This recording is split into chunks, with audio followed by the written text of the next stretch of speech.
인류의 80%가 저체온이라고 발표한 학자가 있었는데 우리 클리닉 환자를 진단해보니 거의 90%가 저체온이었다. 면역력이 왕성하고 몸과 마음이 건강한 상태의 체온은 36.5도에서 37도인 경우다.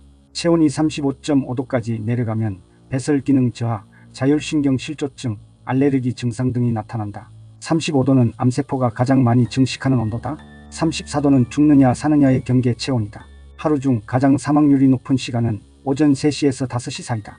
이때가 체온이 가장 낮기 때문이다. 천식 발작이나 아토피의 가려움이 가장 심해지는 때이기도 하다. 체온은 그때부터 오후 5시쯤까지 계속 올라간다. 오후가 되어야 몸의 기운이 나는 이유가 이 때문이다. 하루 중 체온 변화는 보통 1도 정도다. 그러나 가볍게 생각되는 이 작은 온도 변화가 사람의 컨디션이나 기분, 체형까지도 좌우한다. 동양과 서양의 의학이 인체를 파악하는 방법은 근본적으로 다르다. 21세기 현대 서양의학의 눈수술이나 뇌수술 등은 생사의 갈림길에 있는 사람을 살리는데 신기에 가까운 힘을 발휘하고 있다. 그러나 만성질환자에게 해열제를 투여하거나 정상세포까지 죽이는 항암제 처방 등은 동양의학에서 보면 역효과적인 조치다. 동양의학은 인간의 몸이 음성과 양성으로 나뉜다고 생각한다. 그래서 환자를 진찰할 때 환자의 체질이 음성인지 양성인지를 먼저 판단한다. 음성인 사람과 양성인 사람은 외견상의 특징이나 성격도 다르다. 물론 걸리기 쉬운 병도 다르다. 자신의 체질을 아는 것만으로도 병을 예방하거나 병세를 개선할 수 있다. 양성 체질에서는 영양 과다로 적혈구가 늘어나 다혈증이 생긴다. 따라서 고혈압이나 심근경색, 뇌경색, 당뇨, 통풍, 지방간에 걸리기 쉽다. 육식이 원인인 대장암이나 췌장암, 신장암, 폐암, 전립선암 등도 양성의 병이라 할 수 있다. 음성 체질에서 병은 영양이나 열이 부족하여 생기는데 저혈압, 빈혈, 위염, 위궤양, 위암, 궤양성 대장염 등을 들 수 있다.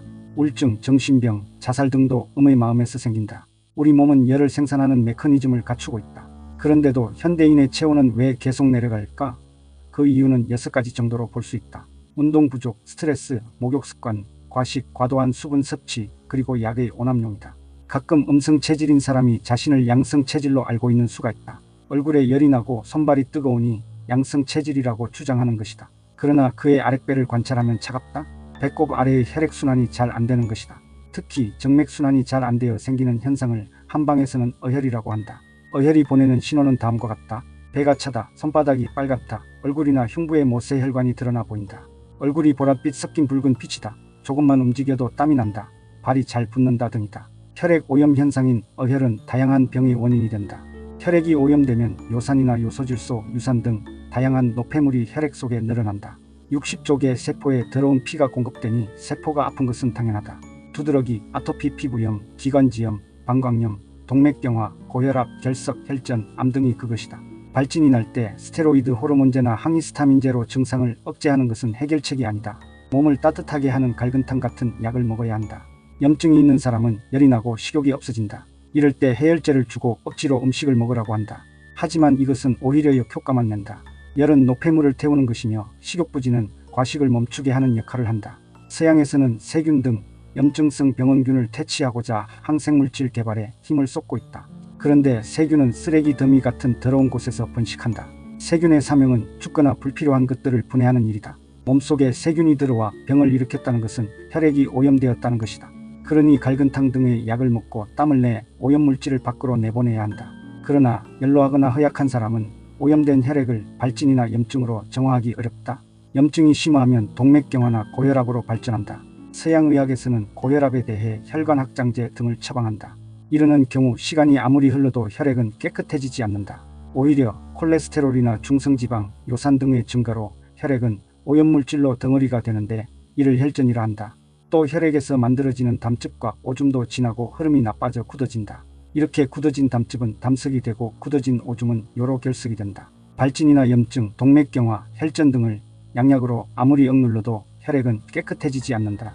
이렇게 오염된 혈액을 해결하기 위해 한 군데로 피를 모으거나 흘리게 하는 병이 암이다. 한 군데에서 굳어진 것이 암 덩어리이며 폐암의 각혈, 위암의 토혈, 대장암의 하혈, 신장암의 혈뇨, 자궁암의 부정출혈 등은 피를 흘리는 암 증상이다. 암 덩어리는 혈액 정화 장치이므로 잘라내도 다시 생기고 잘라냄으로 인해 종양전이가 더 빨라지는 역효과도 나타난다. 또 암에 따른 출혈도 더러운 혈액을 배출하려는 생리반응이다. 과거에는 동서양을 불문하고 사혈치료가 두루 쓰였다. 사혈침뿐만 아니라 거머리를 이용한 자연 사혈도 있었다. 여성이 남성보다 오래 사는 이유도 생리기간에 자연스럽게 사혈을 한 때문이다. 35년간 생리를 한다고 가정하고 계산하면 생리로 인한 사혈 기간은 7.67년이다. 따라서 남녀 평균 수명의 차이 7년은 여성의 생애 생리 기간과 일치하는 것이다. 아이들의 정상 체온은 36.8도에서 37도까지다. 요즘 아이들 약 50%의 체온이 36도에도 못 미친다고 한다. 아이들을 괴롭히는 천식, 아토피 등의 육체적 질병은 물론 집단 따돌림, 등교 거부, 대인기피증, 자살 등의 정신적 문제도 저체온 때문이다. 과거에도 꽃가루나 먼지가 있었고 진드기는 더 심했지만 아토피나 알레르기는 거의 찾아볼 수 없었다. 체온이 낮으면 신체 장기의 활동은 느려지고 수분 대사가 나빠진다. 지금의 아이들은 냉장고나 자동 판매기에서 차가운 음료나 과일을 먹고 운동 부족, 에어컨 보급 등으로 땀을 내지 않기 때문에 몸의 수분이 가득 차 결국 수독이 된다. 재채기나 콧물, 눈물 등은 우리 몸의 수분을 배출하는 생리현상이다. 아토피 피부염도 노폐물과 수분을 몸 밖으로 내보내려는 생리적 반응 증상이다. 아토피에 햇빛이 나쁘다지만 햇빛으로 열을 받은 우리 몸은 단번에 물과 노폐물을 밖으로 내보내 아토피 증상을 개선시킨다. 사람은 빨간 아기로 태어나 하얗게 변해 죽는다. 나이를 먹으면 적혈구가 줄고 체온도 낮아지면서 백발이나 백내장 등으로 하얗게 되어가는 것이다. 노인은 체온이 낮기 때문에 몸이 딱딱해진다. 몸이 딱딱해지면 몸속 장기도 딱딱해진다.